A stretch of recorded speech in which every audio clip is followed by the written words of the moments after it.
First time আমি হচ্ছে যে আপনাদের সাথে কোনো বিয়ের ব্লগ শেয়ার করতেছি। আর এই বিয়েতে আমি অনেক ইউনিক কাহিনী দেখছি। অবশ্যই শুরু থেকে শেষ পর্যন্ত দেখবেন, অবাক হয়ে যাবেন কাহিনীগুলো দেখে। হ্যালো এভরিওয়ান, আসসালামু আলাইকুম, I am Taiba, welcome back. তো বিয়ে বাড়িতে যাওয়ার জন্য হচ্ছে সকাল 7টা বাজে রেডি হয়ে রওনা দিয়ে দিয়েছি সেনজিতে। আর দেখেন আমার চুলের এদিকে কি অবস্থা, বাতাস একদম সব উড়ে যাচ্ছে। আর আপনারা হয়তো বা চিন্তা করতেছেন যে এই মেয়ে সকাল 7টা বাজে কেন বিয়ে বাড়ির উদ্দেশ্যে রওনা দিয়ে দিয়েছে। কারণ বিয়ে বাড়িটা হচ্ছে ঢাকা না গ্রামে, তাই আর কি আমরা বাসে যাবো আবার সেনজিতে যাবো, তাই আর কি এত তাড়াতাড়ি উঠে গেছি। তো সেনজি থেকে নেমে পড়ছে, এখন হচ্ছে যে বাসে ওঠার পালা। আর এই বাসটা হচ্ছে যে আমার কাছে এত বিরক্তকর, কারণ আমি বাসে উঠলে সবসময় বুঝতেই তো পারছেন কি করি। উঠে হচ্ছে যে আমি একটু রং ঢং করতেছিলাম, বুঝেনি তো মেয়ে মানুষ। তারপর আমার মাথা হঠাৎ করে চিন্তা আসলো, আচ্ছা আমি তো জ্বালানোর পাশে বসছি, যদি আমার ফোনটা টান দিয়ে নিয়ে যায় তখন কি হবে? তখন আর আমার বিয়ে বাড়ি খাওয়া হবে না, আমার জন্য শোক দিবস পালন করা হবে। তো যাই হোক, এত চিন্তা করতে করতে হচ্ছে যে মাথা ধরে গেছে। আর যেহেতু এত সকালে উঠছি, চোখে ঘুম ভাবটাও যাচ্ছিল না, তাই বাসে বসে হচ্ছে যে আমি চা খাওয়া শুরু করে দিচ্ছি। বুঝেনি তো চাল আবার বলে কথা। চাটা মুখে দেওয়ার সাথে সাথে আমার মুখটা যেন ভ্যাচকায় গেছে, কারণ হচ্ছে যে চাটার টেস্ট এত বাজে, মনে হয় যে গরম পানির ভিতরে হালকা দুধের ফ্লেভার দিয়ে চিনি দিয়ে ভরে দিছে, দেন খাও। আমার মনে হয় এর থেকে ভালো চা আমি বানাই। ওই যে ওদিন কাজে আপনাদের সাথে ভিডিও শেয়ার করছিলাম, আমারটা এর থেকে হাজার গুণ ভালো ভাই। যা কি আর করবো, টাকা দিয়ে তো কিনছি, তাও অর্ধেক খেয়ে ফালাই দিছিলাম। দেন বাস ছেড়ে দিছিল, আর বাসের ভিতরে হচ্ছে যে আমি ঘুমাই গেছিলাম। কারণ আমি যদি বাসের ভিতরে জেগে থাকতাম তাহলে আমার পেটের যা কিছু ছিল সব মুখ দিয়ে বেরিয়ে যেত। তারপরে এই ব্রিজটা আসছে দেখে আমাকে ঘুম থেকে ডাক দিয়ে তোলা হয়েছে, কারণ এই ব্রিজটা অনেক সুন্দর। ব্রিজ বললে ভুল হবে, সরি, এই নদীটা অনেক সুন্দর। প্লাস হচ্ছে যে ওয়েদারটাও সুন্দর ছিল, দেখেন আকাশটা কত সুন্দর লাগতেছে।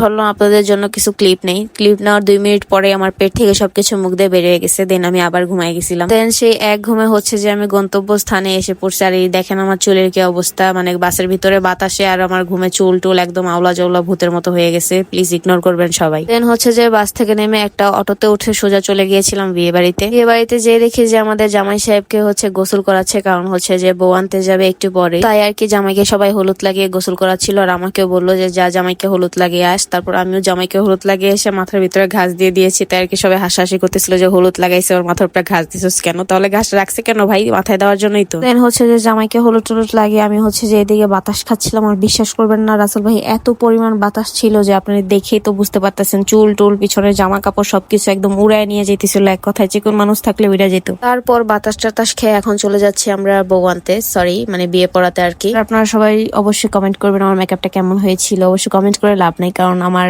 মেকআপটা একটু পরেই অনেক বাজে অবস্থা হয়ে গেছিল, কারণ অনেক গরম ছিল। তাই হচ্ছে আমরা ইউনিক একটা জিনিসে করে বিয়ে খেতে যাব। আমি জানি না এটাতে করে কেউ কোনোদিন বিয়ে খেতে গেছো নাকি, বাট আমি হচ্ছে যে গেছি। এই নিয়ে হচ্ছে যে আমার 2বার হবে এটাতে করে বিয়ে খেতে যাওয়া, বাট আগে আমি জানতাম না যে এটাতে করেও মানুষ বিয়ে খেতে যায়। আমি হচ্ছে গাড়িতে যাওয়া আসা করছে, বাট আমরা হচ্ছে যে সবাই মিলে টলারে গেছি। আর টলার ভিউ দেখো কত সুন্দর, আকাশটা কত সুন্দর লাগতেছে, নদীটা কত সুন্দর লাগতেছে। বাট এদিকে আমার পিঠ একদম রোদে পুড়ে গেছে। তারপরে যে ব্যাপারটা ঘটে, যেখানে 2 মিনিট আগেও আমাদের সবার পিঠ মুখ হচ্ছে যে একদম রোদে পড়ে যাচ্ছিল, সেখানে 2 মিনিট পরে আকাশটা এত পরিমাণ মেঘলা হয়েছিল যে মনে হচ্ছিল এখনই বৃষ্টি আসবে বা ঝড় আসবে। কিন্তু ওয়েদারটা কিন্তু খুব জোশ ছিল, দেখো কত সুন্দর লাগতেছে। মানে সামনাসামনি দেখতে আরো বেশি সুন্দর লাগতেছিল, চোখ টোক একদমই শান্তি হয়ে যাচ্ছিল ওয়েদারটা দেখে। তারপর হচ্ছে সুন্দর ওয়েদার দেখতে দেখতে আমরা চলে আসছি অলরেডি বউয়ের বাসায়। আর এতটা গরম ছিল, কোনো বাতাস ছিল না আশেপাশে, নামার পরে কোনো ভালোই লাগতেছিল না, মন চাচ্ছিল যে আবার টলারে যেয়ে বসে থাকি। সত্যি কথা যেটা আর কি। আমরা সবাই আসার 10 মিনিট পর এদিকে হচ্ছে যে জামাইয়ের গাড়ি আসছে, আর আমি এদিকে হচ্ছে যে জামাইয়ের একটু ভিডিও করতেছিলাম। বাপরে, জামাই আমার ভিডিও করা দেখে এতটাই শরম পাইছে, মনে হয় যে এখনই সে লজ্জাপতি ফুলের মতো টিমিয়ে যাবে। আর এদিকে হচ্ছে যে আমি গাড়ির ফুলগুলো দেখতেছিলাম আর ভাবতেছিলাম এখান থেকে একটা ফুল ছিঁড়ে নিয়ে যাই, বাট মানুষ ছিল দেখে নিতে পাইনি, না হলে আমি সত্যিই নিয়ে যেতাম। গাড়ির লোকরাও যদি না থাকতো তাও আমি নিয়ে যেতাম, কিন্তু এদিকে জামাই তো গাড়ি থেকে নামেই না। দেন হচ্ছে যে বউয়ের বাপের বাড়ির লোক এসে জামাইকে গাড়ি থেকে নামালো। দেন হচ্ছে যে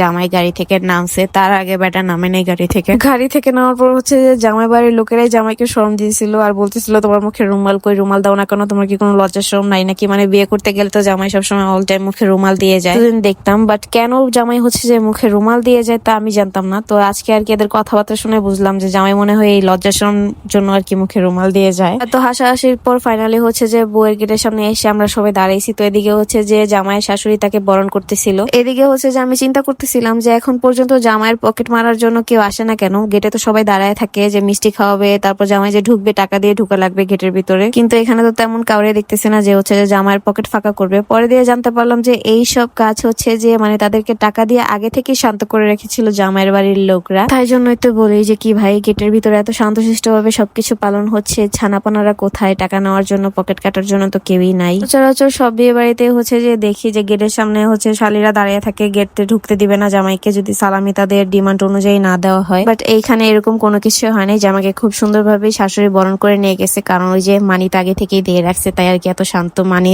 পাওয়ার। তারপর হচ্ছে যে এখানে ইউনিক একটা জিনিস দেখছি, আর সেই ইউনিক জিনিসটা হচ্ছে যে এখানে আন্টিটা গ্যালাসের ভিতরে পানি ভর্তি করে ট্রেতে উল্টা করে রাখছে। এই উল্টা পানিটা জামাইয়ের হচ্ছে যে কোনো প্রকার হাত দিয়ে স্পর্শ ছাড়া সোজা করে রাখা লাগবে, সাথে কিন্তু পানিও থাকা লাগবে, এক ফোঁটা পানি নিচে পড়া যাবে না। এটা হচ্ছে যে মনে হয় একটা গেম, বাট জামাইয়ের শাশুড়ি এসে হচ্ছে যে হুট করে গ্যালাসটা নিয়ে চলে গেছে, কারণ হচ্ছে যে জামাইকে তারা কোনো ধকলই দিতে চাচ্ছে না সুন্দরভাবে। তারপর আমরা ঢুকে গেছি, ঢুকার পর হচ্ছে যে জামাইকে স্টেজে বসাই দিছে, আর আমরা হচ্ছে যে জামাইকে রেখে দিকে খেতে বসে পড়ছি। আর আমরা খেতে বসার সাথে সাথেই বিয়ে বাড়ির সেই ঐতিহাসিক ক্যামেরাম্যান চলে আসছে, যে এতক্ষণ কোনো ছবি তোলে না কিন্তু খাওয়ার সময় ছবি তুলতে চলে আসছে। তো এদিকে খেতে বসার পর সে হচ্ছে যে আমার হাত ধুয়ে দিচ্ছিল, এন্ড আমার প্লেটটাও সে ধোয়া দিছে। তো ভাই তোমরা কিন্তু কেউ নজর দিও না, কারণ নজরে হচ্ছে যে ইদারিং সবার সংসারই ভেঙে যাচ্ছে, তো প্লিজ নজর দিও না। এদিকে হচ্ছে যে আমার প্লেটে পোলাও দিয়ে দিয়েছে, এন্ড হচ্ছে যে সালাদও দিয়ে দিয়েছে, প্লাস হচ্ছে যে সবজিও দিয়ে দিয়েছে। আমি এমনিতে সবজি না খেলেও আমার কাছে কিন্তু সেই দিনে বিয়ে বাড়ির সবজিটা অনেক মজা লাগছিল, মানে অনেক বলতে অনেকই মজা লাগছিল। আমি কোনো রোস্ট নেই, এই সবজি দিয়ে আমি হচ্ছে যে অনেকগুলো পোলাও খাইছি। হচ্ছে যে আমার প্লেটে চলে আসছে চিকেন লেগ পিস ফ্রাই, আর এই চিকেন লেগ পিস ফ্রাইটাও হচ্ছে যে আমার কাছে অনেক মজা লাগছিল। এন্ড তারপর হচ্ছে যে আমার সব থেকে ফেভারিট জিনিস আমার প্লেটে চলে আসে, মানে হচ্ছে যে নলির হাড্ডি। তারপর সব খাওয়া দাওয়া শেষ করে হচ্ছে যে লাস্টে এই জর্দাটা খাই, আর এই জর্দাটা অনেক মজা ছিল। আর জর্দাতেও হচ্ছে যে আমার সব থেকে ফেভারিট জিনিস মানে হচ্ছে যে যেটাকে কি জানি বলে, মুরব্বা চলে আসছে আমার প্লেটে, অনেক মজা লাগছিল। তারপর জামাইয়ের সাথে স্টেজে উঠে একটু মজা করি, মানে হচ্ছে যেমন ভাবে ফোন ধরে রাখছিলাম যে আমি ছবি তুলতেছি, কিন্তু আসলে ভিডিও করতেছিলাম। তারপর মজা টজা শেষ করে সবশেষে যাচ্ছিলাম হচ্ছে যে বউয়ের কাছে, কারণ বউ হচ্ছে যে ঘরে ছিল, আর মাশাআল্লাহ বউ দেখতে অনেক সুন্দর ছিল। তারপর আর কি আমরা বউটাও নিয়ে চলে যাই। আর আমার আজকের ভিডিওটা এই পর্যন্তই ছিল। যদি তোমাদের কাছে ভালো লেগে থাকে তাহলে অবশ্যই লাইক, কমেন্ট এন্ড শেয়ার, আর আমার পেজটাকে ফলো করে দিবে। টাটা।